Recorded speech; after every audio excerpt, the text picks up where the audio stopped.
यो पत्र कोर्दैछु आज तिम्रै नाममा। तिमी कता छौ? मलाई अब सरोकार छैन।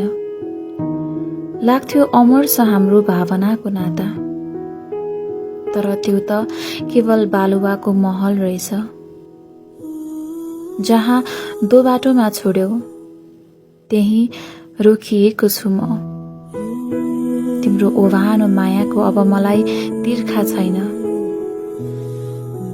एक्लै पार गरे मैले ती आँसुका नदीहरू, तर फर्किएर फेरि त्यहीतिर जाने मन छैन।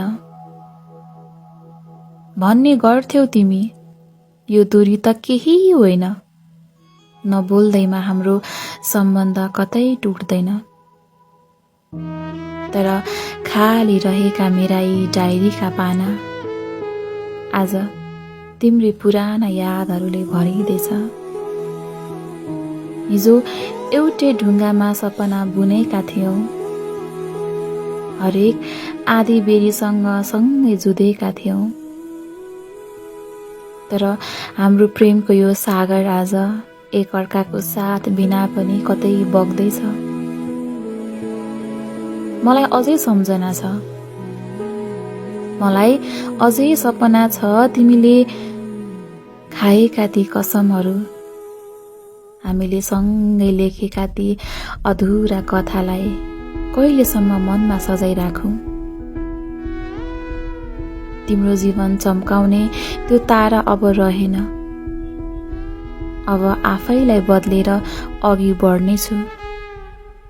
तिम्रो मनमा त कहिले साँचो पिरती थिएन। भन, कसका लागि म फेरि पागल बनूं? कहाँ सोध्थ्यौ होला र मेरो हाल तिमीले?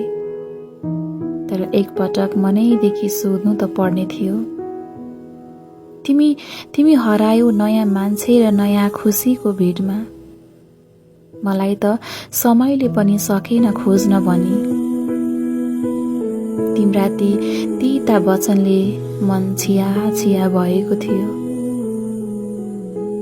के गर्नु, तिम्रा यादहरू बोक्नु मेरो व्यवस्था बन्यो। सायद केही कमजोरी देख्यौ होला मेरो तर्फबाट, तर कैफियत नबनेको मान्छे यो संसारमा छ र कोही? सम्झिन्छु फोन गरेको थिएँ मैले त्यो रात पनि। तिमी व्यस्त थियौ अरू कसैको साम्यतामा। भाग्यले पनि के नै बदल्न सक्थ्यो र यहाँ, जब तिमी आफैले चाहेनौ म तर्फ हात बढाउन।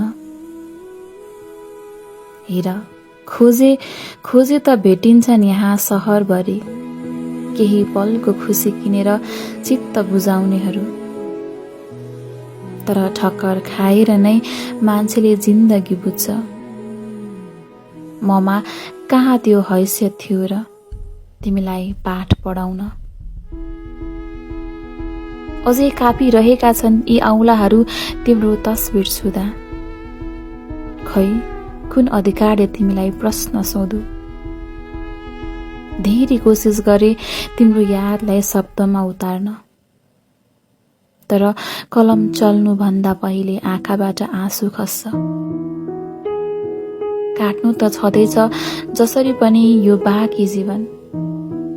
सक्ने भए तिम्रै अङ्गालोमा बाँधेर हाँस्ने इच्छा थियो। यति भन्दा भन्दै पनि तिमी टाढा भइसक्यौ। अब यो मनलाई फकाउन म कसको बहाना राखौं?